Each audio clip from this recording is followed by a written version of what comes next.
Hello everyone, so welcome back to JSS academy. तो guys आज के इस वीडियो में डिस्कस करेंगे अपने ज्योग्राफी का चैप्टर नंबर 4 जिसका नाम है क्लाइमेट।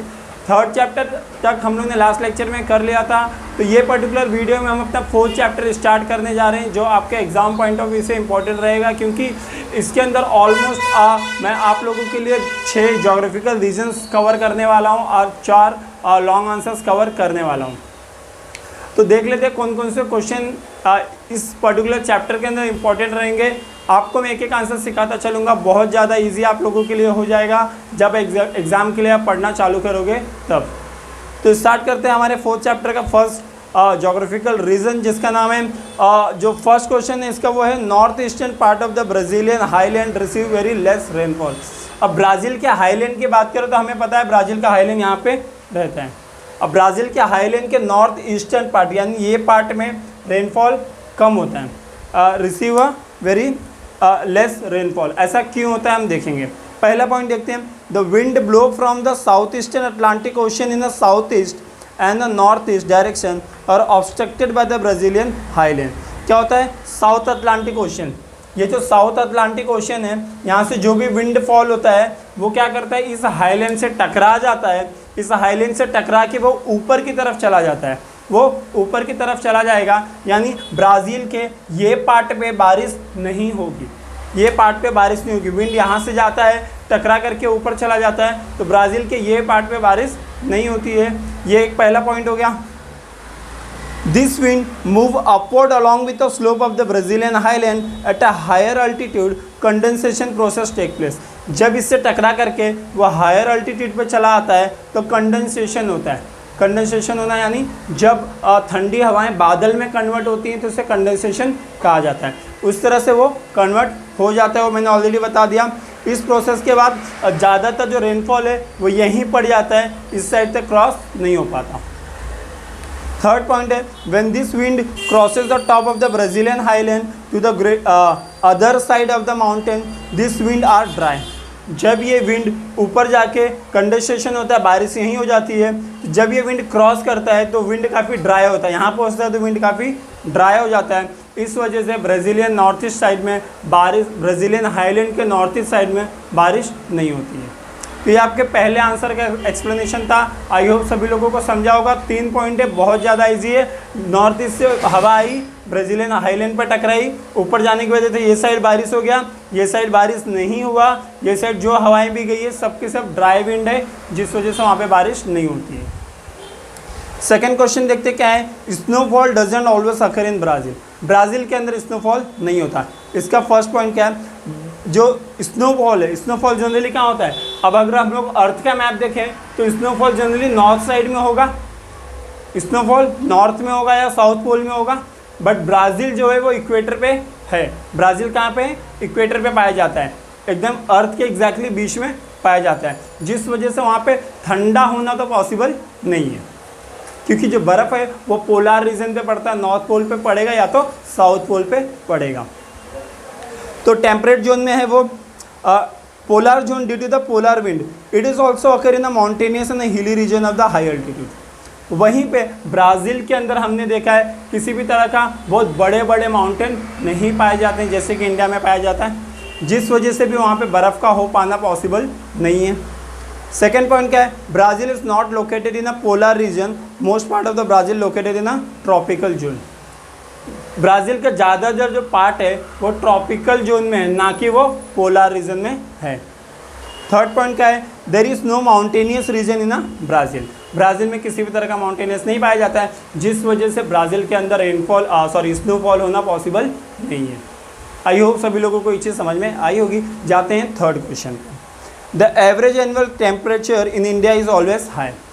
इंडिया के अंदर जो टेम्परेचर है ज़्यादातर समय में वो ज़्यादा रहता है, ऐसा क्यों। फर्स्ट क्या है इसके अंदर, tropic of cancer passes through the middle of the country. Tropic of cancer India के बीच में से होके गुजरता है, बीच में से होके गुजरता है। पहला पॉइंट तो ये है। दूसरा क्या है, ट्रॉपिकल रीजन जो मैंने बोला वो इंडिया में पड़ता है, यानी इससे ये बात तो श्योर होगी कि इंडिया के अंदर गर्मी ज़्यादा पड़ेगी। और ये चीज़ हमें पता है जहाँ पे गर्मी ज़्यादा पड़ेगी वहाँ पे इवेपोरेशन ज़्यादा होगा, पानी धुएँ में जल्दी बदल जाएगा। जब वो इवेपोरेशन होता है तो ऊपर जाके कंडेंसेशन होगा, यानी वो बादल बन जाएगा, वो हवाएं ठंडी हो जाएगी। तो जब वो एक बार बादल बन जाएगा तो वहाँ पे बारिश होना लाजमी है, वहाँ पे बारिश होगा।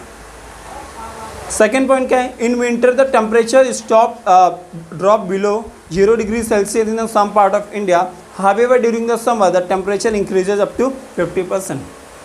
तो इंडिया के अंदर कभी कभी ऐसा भी होता है, विंटर के समय पे इंडिया में बहुत सारे पार्ट है जिसका टेम्परेचर 0 डिग्री सेल्सियस तक चला जाता है, लेकिन भारत में बहुत सारे ऐसे पार्ट हैं जिसका टेम्परेचर 50 डिग्री सेल्सियस तक भी चला जाता है। तो जिस रीज़न से क्या होता है, इंडिया में एवरेज टेम्परेचर अगर हम निकालें तो ऑलवेज वो हाई रहेगा। आई होप सभी लोगों को ये चीज़ें भी समझ में आई होंगी। थर्ड क्वेश्चन बहुत ज़्यादा इजी है। फोर्थ क्वेश्चन की तरफ जाते हैं। फोर्थ क्वेश्चन क्या है, conventional type of rainfall is not prominent in India. India में कन्वेंशनल रेनफॉल नहीं होता है। Conventional rainfall is prevalent in an equatorial region. In areas near the equator, the warm air rises up and expand. जो conventional type का rainfall है वो ज़्यादातर equator पे पड़ता है और इंडिया इक्वेटर के ऊपर है। ये पहले पॉइंट में ये चीज़ लिखी गई है कि कन्वेंशनल टाइप ऑफ रेनफॉल जो रहता है वो इक्वेटर की तरफ पड़ता है और इंडिया इक्वेटर के ऊपर है। आई होप क्लियर होगा फर्स्ट पॉइंट। और यहाँ से क्या होता है, जो भी हवाएं ऊपर जाएगी वो कूलर होंगी, सैचुरेट होंगी, कंडेंसेशन होगा और वहाँ पे बारिश होगी। ये चीज़ मैं बार बार आपको बता चुका हूँ। सेकेंड पॉइंट देखते क्या लिखा है, in the equatorial region the precipitation due to the conventional rainfall occur in afternoon, the equator passes from the north east part of the Brazil almost every day. और ब्राज़ील की बात करें तो equator इसके ऊपर से गुजरता है, तो ये चीज़ तो श्योर है कि ब्राज़ील के नॉर्थ साइड में टेम्परेचर हाई होगा। जहाँ पे टेम्परेचर हाई होगा, जहाँ पे ज़्यादा से ज़्यादा इवेपोरेशन होगा, तो हम बोल सकते हैं ब्राज़ील के नॉर्थ पार्ट में ऑलमोस्ट एवरी डे बारिश होती है ब्राज़ील के नॉर्थ पार्ट में, क्योंकि इक्वेटर उसके ऊपर से होके गुजरता है। Rainfall of very short duration but in the form of a heavy showers. हर बार छोटे समय के लिए सही, मगर हैवी शावर्स ब्राज़ील में पाई जाती हैं। थर्ड पॉइंट क्या है, location of India is not near to the equator. India का जो लोकेशन है इक्वेटर के पास नहीं है, ट्रॉपिकल जोन में नहीं आता। तो एकदम क्लियर कट इसका एक्सप्लेनेशन आपको मिल चुका है। फोर्थ क्वेश्चन देखते हैं, फिफ्थ क्वेश्चन देखेंगे। Tropical cyclones occur rarely in Brazil. Brazil में ट्रॉपिकल साइक्लोन्स कम आते हैं, इसका भी यही रीज़न है। क्या रीज़न है इसका, in north coastal region near the equator difference in temperature are negligible. अब नॉर्थ की बात करें तो यहाँ पे जो टेम्परेचर है वो नेग्लिजिबल है, क्योंकि वो हमेशा हाई रहेगा, क्योंकि वो इक्वेटर पे टच है। सेकेंड पॉइंट क्या है, in this region wind move vertically. ऐसे रीजन में जो विंड है वो वर्टिकली मूव करता है, यानी ऊपर की तरफ उड़ जाता है। थर्ड पॉइंट क्या लिखा हुआ है उसका, the convergence zone of the trade wind is also found in the weak in this region. जो ट्रेड विंड आते हैं ब्राज़ील में, जो ट्रेड विंड आते हैं, ट्रेड विंड, वो चीज़ यहाँ पे काफ़ी कम पाया जाता है, क्योंकि यहाँ पे हवाएं ऊपर की तरफ हो जाती है। क्यों, यहाँ पे गर्मी ज़्यादा है, जहाँ पे गर्मी ज़्यादा रहेगा वहाँ हवा हल्की हो जाएगी और ऊपर की तरफ चली जाएगी। तो ट्रेड विंड का कवर्जेंस भी यहाँ पे नहीं है। यही सब कारण है कि ट्रॉपिकल जो साइक्लोन होता है वो ब्राज़ील के नॉर्थ पॉइंट में कभी भी आता ही नहीं है, इसलिए ऐसा क्वेश्चन लिखा हुआ है, there is a not tropical cyclone occur rarely in Brazil. बहुत ज़्यादा इजी है गाइस, सिर्फ आप एक बार वीडियो को ध्यान से सुनोगे आपको आंसर आसानी से याद हो जाएगा। 6 क्वेश्चन को लीव करते हैं, 7 क्वेश्चन पे आते हैं। India receives a participation from north east monsoon wind. बहुत ज़्यादा इजी है, ऐसे ही बारिश होता है। North east monsoon wind, India के अंदर थोड़ी सी बारिश की शावर्स होते हैं, नॉर्थ ईस्ट मानसून विंड से होता है। नॉर्थ ईस्ट यानी ये साइड के विंड से बारिश होता है। अब हमें तो पता है कि बारिश जो इंडिया में लाता है वो ये साइड का विंड लाता है। साउथ वेस्ट विंड जो रहता है वो बारिश लेके आता है। ये साउथ हो गया, ये वेस्ट हो गया, ये ईस्ट हो गया, ये नॉर्थ हो गया, हमको पता है। तो ये तो बारिश लेके आता है, मगर यहाँ पे जाने के बाद बारिश उससे टकरा करके रिटर्न आता है, रिट्रीविंग रेन, उसको बोलते हैं रिट्रीविंग रेन, जो सितंबर के महीने में ऑलमोस्ट रिटर्न बारिश वहाँ से आती है। देख लेते हैं इसमें पहला पॉइंट क्या है। India receives most of it participation from the south west monsoon wind. This wind enter the main land of the India from the south eastern region and gradually flow towards the north east region. यही चीज़ लिखा है, India को जो भी बारिश मिलती है वो साउथ वेस्ट विंड से मिलती है, ऊपर की तरफ जाती है और वो हिमालय तक जाके टकराती है। तो मेनलैंड में यहाँ से लेके यहाँ तक ट्रैवल करती है, साउथ वेस्ट से लेके नॉर्थ ईस्ट तक वो ट्रैवल करती है। सेकेंड पॉइंट क्या लिखा है, this wind are obstructed by the Himalayas ranges as it effect wind start return journey and start following back towards the Indian ocean. ये जो विंड जाती है हिमालय पर्वत से टकरा करके वो अपनी रिटर्न जर्नी चालू कर देती है। रिटर्न जर्नी रिट्रीविंग रेन के बारे में बात करेंगे। In their return journey this wind blow from north east to south east direction as it effect this wind bring retreating monsoon in India. यही रीज़न है जब ये हवाएं वापस से आती हैं तो भारत के कुछ हिस्सों में ये बारिश करते हुए आती हैं, जिसे रिट्रीटिंग मानसून कहा जाता है। तो मतलब हवा गई, इससे टकराई, रिटर्न आई, 3 पॉइंट हो गया। पहला हवा गई 1 पॉइंट, टकराई 2 पॉइंट, रिटर्न आई 3 पॉइंट, बात खत्म। तो आई होप सभी लोगों को ये ज्योग्राफिकल रीजन समझ में आए होंगे। अभी हम लोग 4 बड़े क्वेश्चंस को कवर करने वाले हैं जो आपके लॉन्ग आंसर्स 4 मार्क के पूछे जाते हैं। ज्योग्राफिकल रीजन आपको 3 मार्क का पूछा जाएगा, तो आप इसके अंदर 3 से 4 पॉइंट आप इंक्लूड कर सकते हो। आई होप सभी लोगों को समझ में आया होगा। जाते हैं लॉन्ग आंसर पे। तो आपका जो पहला लॉन्ग आंसर है वो क्या है, describe in a brief changes occurring in a climate condition of the India while going from south to north. South से नॉर्थ की तरफ जाते समय क्या क्या क्लाइमेट चेंज इंडिया में आता है वो हम देखेंगे। बहुत ईजी है, बहुत सिंपल है, देख लेते हैं। पहला पॉइंट क्या लिखा है कि जब साउथ से नॉर्थ की तरफ जाते हैं तो टेम्परेचर लगातार गिरता है। सही बात है, क्योंकि इक्वेटर इसके पास है, इक्वेटर इसके पास होगा तो यहाँ पे टेम्परेचर ज़्यादा होगा। लेकिन हम नॉर्थ साइड में जाएंगे, जब जम्मू एंड कश्मीर हिमालय के साइड में जाएंगे तो टेम्परेचर गिर जाएगा, यानी कम होता चला जाएगा। सेकेंड पॉइंट क्या है, for example in peninsular reason located in the southern part of India, जो इसका टेम्परेचर है, साउदर्न पार्ट का टेम्परेचर 25 to 30 डिग्री है, 25 to 30 डिग्री है इसका टेम्परेचर। वहीं पे इसका टेम्परेचर देखोगे तो कितना है, 5 से 10 डिग्री होता है। ये टेम्परेचर 25 से 30 है, ये कितना है, 5 से 10 है। सेकेंड पॉइंट में लिखा है, इजीली आप सभी लोगों को समझ में आ गया होगा। थर्ड क्या लिखा है, in India when we go south to north the amount of rainfall also keeps on decreasing. अरे सही बात है ना, अगर टेम्परेचर गिरेगा तो रेनफॉल भी गिरेगा, क्योंकि रेनफॉल कहीं ना कहीं टेम्परेचर के ऊपर डिपेंडेंट होता है। रेनफॉल टेम्परेचर के ऊपर ही डिपेंडेंट होगा। रेनफॉल क्योंकि जहाँ टेम्परेचर ज़्यादा होगा वहाँ पे रेनफॉल ज़्यादा होगा, तो टेम्परेचर यहाँ पे ज़्यादा आएगा, टेम्परेचर यहाँ पे कम आएगा, तो बारिश यहाँ ज़्यादा होगी, बारिश यहाँ पे कम होगी। एकदम क्लियर कट ये चीज़ हम समझ सकते हैं इस चीज़ से। आई होप सभी लोगों को ये चीज़ समझा होगा। फोर्थ पॉइंट देखते हैं, in Chennai the southern part of the India amount of maximum average rainfall in month of November is nearly 140 mm। 410 mm की बारिश साउथ साइड में चेन्नई में होती है। वहीं पे अगर नॉर्थ की बात करें तो 250 mm की बारिश होती है। तो साउथ में कितना होती है, 410 mm हम लोग बोल सकते हैं, 410 mm की बारिश होती है, 410। और यहाँ पे कितना होता है, 250, यानी 250 mm की बारिश इस साइड होगी। तो ये क्लियर होगा। अब आपको क्या 4 पॉइंट में लिखना है, ये यहाँ से यहाँ तक टेम्परेचर कम हो रहा है, यहाँ से यहाँ तक बारिश कम हो रहा है, 2 पॉइंट हो गया। इसका टेम्परेचर इतना है, इसका टेम्परेचर इतना है, इतनी बारिश यहाँ पे होती है, इतनी बारिश यहाँ पे होती है, 4 पॉइंट कवर हो गया। एकदम इजीली आप लॉन्ग आंसर याद कर सकते हो। आगे देखते हैं अगला क्वेश्चन क्या है, compare the climate of Brazil and India. Brazil और इंडिया का क्लाइमेट को कंपेयर करना है। देखते हैं कौन कौन से पॉइंट पे लोग कंपेयर कर रहे हैं। पहला पॉइंट क्या है, ब्राज़ील्स क्लाइमेट इज़ ट्रॉपिकल टाइप और Indian climate is monsoon type. Brazil का क्लाइमेट जो है वो ट्रॉपिकल है क्योंकि इक्वेटर के पास है। इंडिया का क्लाइमेट मानसून है क्योंकि यहाँ पे बारिश ज़्यादा होती है। सेकेंड पॉइंट क्या है, Brazil temperature is comparatively higher in the north part and lower in the south part. Brazil का जो टेम्परेचर है ऊपर की तरफ ज़्यादा है, नीचे की तरफ कम है। लेकिन इंडिया का टेम्परेचर मैंने बताया नीचे की तरफ ज़्यादा, ऊपर की तरफ कम है, क्योंकि नीचे ये इक्वेटर के पास है, ऊपर ये इक्वेटर के पास नहीं है। क्लियर हुआ रहेगा। नॉर्थ से साउथ और साउथ से नॉर्थ टेम्परेचर इसका इंक्रीज और डिक्रीज होता है। टेम्परेचर के बेसिस पे हमने इसको अलग कर दिया। अगला पॉइंट क्या है, amount of rainfall is comparatively higher in the north part of the lower of the south part, on the other end in India the amount of rainfall is comparatively lower in the north. सही बात है, अगर temperature यहाँ पे ज़्यादा है तो बारिश भी यहाँ पे ज़्यादा होगी नॉर्थ में, बट इंडिया में नॉर्थ में टेम्परेचर कम है तो बारिश कम होगी। साउथ में यहाँ पे टेम्परेचर कम है तो बारिश यहाँ कम होगी, इंडिया में टेम्परेचर साउथ में ज़्यादा है तो बारिश ज़्यादा होगी।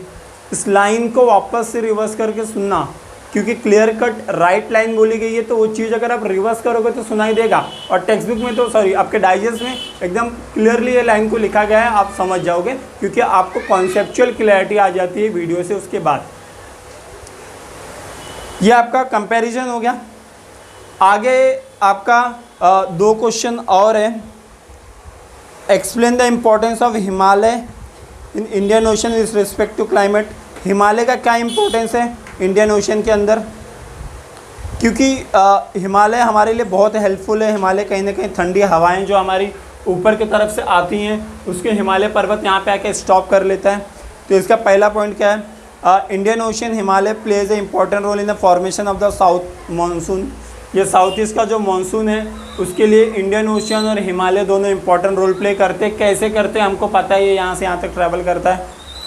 अगला पॉइंट क्या दिया है उसके अंदर, in summer the temperature in Punjab plain and the Thar desert is found to be high as effect the air low pressure area develop. Punjab और थार में गर्मी के समय टेम्परेचर बहुत ज़्यादा हो जाता है, जिसके वजह से यहाँ पे एयर का लो प्रेशर हो जाता है, वो एयर का लो प्रेशर हो जाता है। जब यहाँ पे एयर का लो प्रेशर होगा तो हवाएं यहाँ से यहाँ तक मूव करना चालू कर देंगी, इसलिए गर्मी के बाद ही बारिश आता है। जब हॉटनेस होती है यहाँ पे चीज़ें, एयर लो प्रेशर होगा, एयर यहाँ से चला जाएगा ऊपर की तरफ, दूसरी हवाएं इस तरफ बहने लगती हैं, इसलिए इस साइड से हवा यहाँ पे आती है। थर्ड पॉइंट क्या है, on the other hand area of high pressure are found in a Indian ocean lead to the formation of the following south east monsoon. यहाँ पे हाई प्रेशर बन जाता है, इसके वजह से साउथ ईस्ट वाला जो विंड है वो ऊपर की तरफ मूव करने लगता है। अगला पॉइंट क्या है, this wind are moisture laden and so they bring a rainfall in India. ये जो विंड यहाँ से यहाँ तक बहता है वो मॉइस्चर लेडन होता है, उसके अंदर मॉइस्चर भरा रहता है, नमी भरा रहता है, जिसके वजह से ये ऊपर की तरफ जाता है और आप लोगों को रेनफॉल देता है, पूरे इंडिया को रेनफॉल देता है। फिफ्थ पॉइंट क्या है, Himalaya saves India by obstructing the passage away of the cold wind from the north into a Indian winter. ठंडी के समय में जो ठंडी हवाएं हैं चाइना रशिया इन तरफ से आती है, उसे हिमालय पर्वत रोक लेता है, वरना जो दशा इनकी होती है ठंडी में वो दशा हमारी भी हो जाती। तो यहाँ पे लाइफ जो है काफ़ी प्रॉब्लमेटिक हो जाती है, बहुत ज़्यादा डिफ़िकल्ट हो जाता है अगर ज़्यादा बर्फ़ पड़ता है फिर ठंडी होती तो हिमालय पर्वत हमको कहीं ना कहीं से ठंडी हवाओं से बचाता है। सिक्स्थ पॉइंट क्या है, south west monsoon wind flow from the south to north in the reduces toward the Himalaya. South west यहाँ से यहाँ तक बढ़ता है, इस पर टकरा के रिटर्न आता है, 2 महीने यहाँ से यहाँ तक बारिश देगा, 2 महीने यहाँ से यहाँ तक बारिश देगा, इसलिए 4 महीने इंडिया में बारिश होता रहता है। अगला क्या है, wind obstructed by the Himalaya due to obstruction this wind changes the direction start following from the north east to Indian ocean.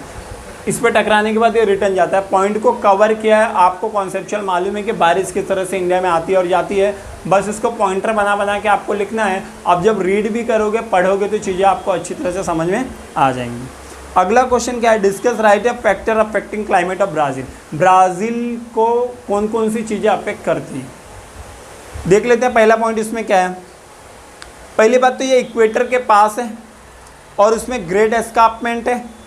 Factor affecting the climate, great escarpment area किधर आता है ब्राज़ील में, ग्रेट एस्कार्पमेंट एरिया यहाँ पे आता है और यह हाईलैंड है और ब्राज़ील इक्वेटर के पास है। तो ये सब कारण हैं जो ब्राज़ील को अफेक्ट करती है, तुम्हारे पहले पॉइंट में लिखा है। सेकंड पॉइंट में क्या है, due to proximity to the equator the temperature is in the north part of the Brazil is comparatively higher. Brazil के नॉर्थ पार्ट में टेम्परेचर ज़्यादा है क्योंकि इक्वेटर के पास पाया जाता है।